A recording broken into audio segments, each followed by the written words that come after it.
Bienvenue à tous dans cette septième partie de notre formation Laravel. Aujourd'hui, nous allons beaucoup plus s'attarder sur les routes. Donc, aujourd'hui, si vous voyez avec moi, j'ai eu à implémenter les routes et je vais vous expliquer davantage avec la documentation ce que nous avons réussi à faire ici. Donc, si vous prêtez attention, vous voyez que ici, ces routes-là existaient depuis. Dès que nous avons installé l'outil pour permettre de gérer l'authentification, Breeze, tout ceci s'est installé automatiquement.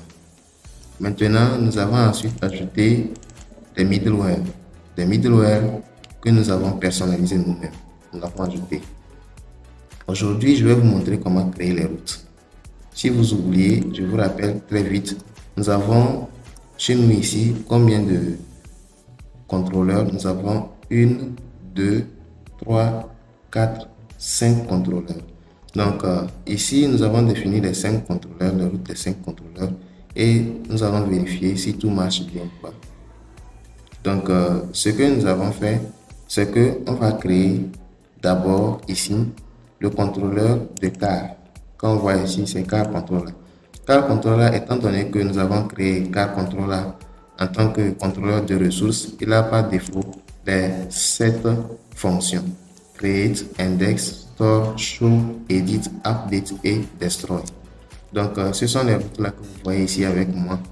Nous avons défini les routes, mais cette fois-ci d'une manière différente.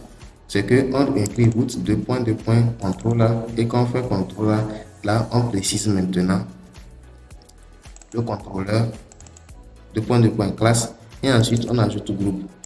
On appelle la fonction et on commence les activités. Donc le premier c'est get, c'est pour afficher la liste des voitures et c'est pourquoi on fait appel à index et ici on précise le name que c'est car.list pour afficher la liste. Ensuite on dit c'est pour enregistrer. Dans la deuxième route que vous voyez ici, c'est la route d'enregistrement. C'est pourquoi on fait car.store. C'est toujours car ici. Troisièmement, c'est pour créer. Car.create. Quatrièmement, c'est pour voir la liste des voitures. Donc, pour voir plutôt une seule voiture parce qu'on précise ici car. Donc ici, la voiture en question va entrer comme paramètre et c'est en fonction de ça qu'on pourra afficher les données. Ici, c'est ça qui est chaud. Ici, c'est pour modifier. Une fois qu'on voit, on peut modifier aussi. Ici, c'est pour supprimer et ici, pour éditer. Maintenant, ces routes-là, vous allez me demander où est-ce que j'ai trouvé ça. C'est dans la documentation de Laravel 10, je précise. Quand vous allez dans Laravel 10, vous entrez Laravel Route. Et ici, vous voyez Laravel Route. Et à l'intérieur ici, vous pouvez voir toutes les routes qui sont permises. Donc ici, d'abord on vous donne les 7 routes. Comme j'avais dit, les routes de ressources. Vous voyez ici, get, post, put, patch, delete, option. Ça, c'est les différentes possibilités que vous avez. Ça. Maintenant, quand on évolue ici, vous verrez là où j'ai trouvé ce que j'ai mis. Donc ici, c'est les routes groupées.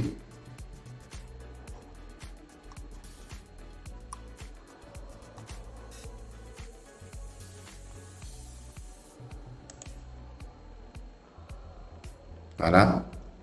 Ici, on voit contrôleur. Contrôleur, c'est la route que j'ai définie de l'autre côté. Donc, j'ai appelé contrôleur et j'ai appelé order contrôleur qu'ils ont donné ici. Chez moi, c'était car contrôleur. Donc, j'ai précisé la classe et à l'intérieur, j'ai défini les routes. L'avantage de définir les routes ainsi, c'est que ça vous réduit l'écriture.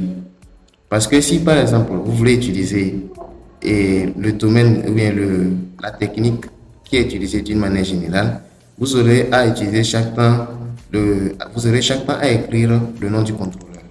Donc, comme c'est écrit ici, vous voyez, il y a route de get, la route, et ici, on précise le contrôleur. Donc, si on veut faire le show, c'est comme ça on va faire. Si on veut faire le create, on doit écrire aussi ceci.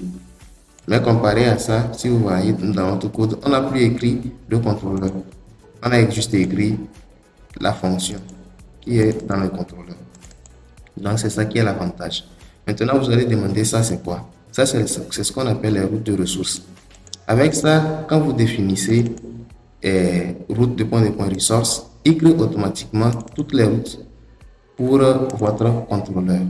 C'est-à-dire toutes les routes qui sont dans votre contrôleur. Ici, nous sommes dans message controller. Vous allez voir qu'on a index, create, store aussi, destroy, update, edit, show, et ainsi de suite. Donc, c'est la même chose ici aussi. Il va créer automatiquement toutes les routes là. Mais cette fois-ci, qu'est-ce qu'il va faire? Il ne va pas recréer les routes en ajoutant les mots que nous avons personnalisés ici.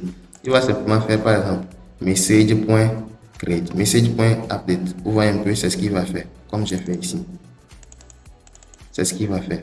Si vous voulez voir davantage toutes les routes que vous avez dans votre projet, il vous suffit d'exécuter la commande que je vais exécuter tout de suite. Donc, la commande sera la suivante: php artisan route de point list. Quand vous exécutez cette commande, vous voyez automatiquement toutes les routes qui se trouvent dans votre projet.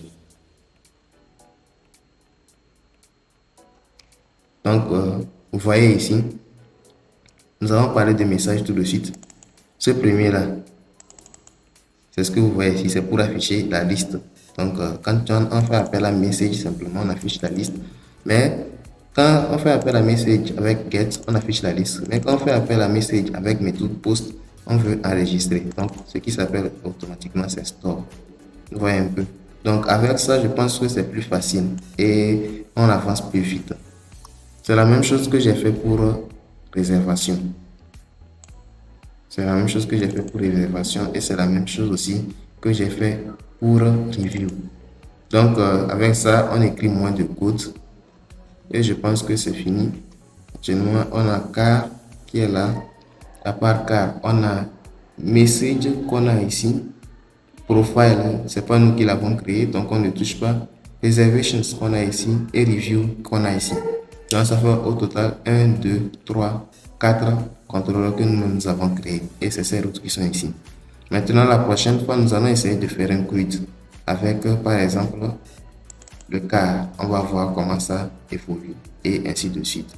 Merci à tous. N'oubliez pas de laisser un like et de vous abonner à la chaîne pour augmenter la visibilité de celle-ci. À la prochaine.